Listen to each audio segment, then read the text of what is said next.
नहीं हर जात वानी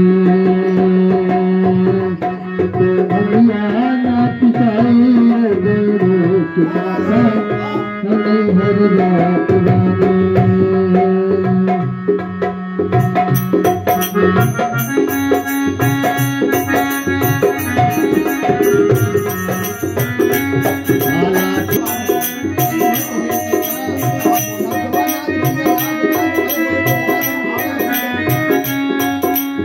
अरे भानिया धतुरवारा मोरे हमसे न दिसाई बसहा के डोरी धाके घूमल न जाई बाबा नहीं हर जात वानी के सापरा मोरे छोड़े खूब कारे पिए खातिर तू घमाने समझ न चाहे बराबर के सापरा तेरे पुतकारी खाती दूध मांगे समझ लचारे बरवा के सापरावे छोड़े पुतकारी पिए खातिर दूध मांगे समझ लचारे बरवा के सापरावे छोड़े पुतकारी पिए खातिर दूध मांगे समझ